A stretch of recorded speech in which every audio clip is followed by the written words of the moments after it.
छत्रपति शिवाजी महाराज एक ऐसा नाम जो केवल इतिहास का अध्याय नहीं, भारतीय स्वराज्य की आत्मा है। उन्होंने शासन, सैन्य रणनीति, नौसैनिक शक्ति और सामाजिक न्याय की ऐसी मिसाल कायम की जिसका प्रभाव आज भी भारत की राष्ट्र नीति में झलकता है। छत्रपति शिवाजी महाराज का जन्म 19 फरवरी 1630 को पुणे के शिवनेरी किले में हुआ। उनकी माता जीजाबाई ने बचपन से ही उनमें स्वराज्य और धर्म के प्रति आदर का भाव विकसित किया। ब्रिटिश काल के राष्ट्रवादी इतिहासकार, लेखक एवं समाज सुधारक महागोविंद रानाडे छत्रपति शिवाजी महाराज को एक असाधारण शासक मानते थे। उनका मानना था छत्रपति शिवाजी महाराज की असाधारण क्षमताओं के कारण ही मराठा सत्ता में आए। उन्होंने मराठाओं को एकजुट करके अलगाववादी प्रवृत्तियों पर काबू पाया और स्वराज्य के लिए लड़ने के लिए प्रेरित किया।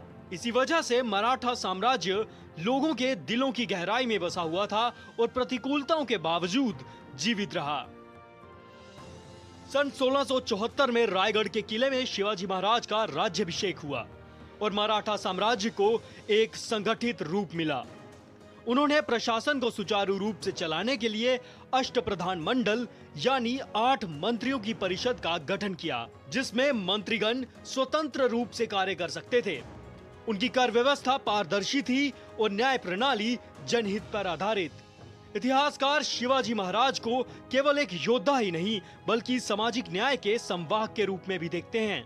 उन्होंने महिलाओं की सुरक्षा और सम्मान को सर्वोच्च प्राथमिकता दी। युद्ध के दौरान किसी भी महिला को क्षति पहुंचाने पर कड़ी सजा का प्रावधान था।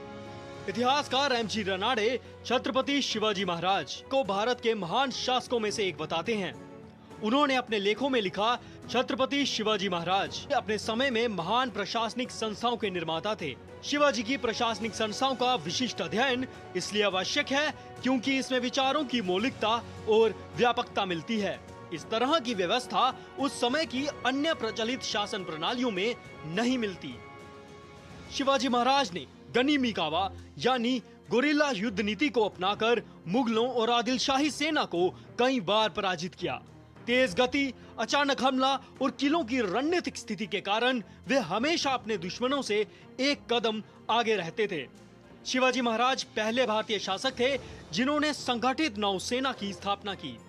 उनकी नौसेना ने पुर्तगालियों और अंग्रेजों के खिलाफ समुद्री रक्षा में महत्वपूर्ण भूमिका निभाई। उनकी रणनीतियां आज भी भारतीय नौसेना के लिए प्रेरणादायक हैं। सन 1869 में समाज सुधारक और लेखक महात्मा ज्योतिराव फूले को छत्रपति शिवाजी महाराज की पहली प्रतिमा मिली, जिसके बाद से शिवाजी जयंती का चलन शुरू हुआ।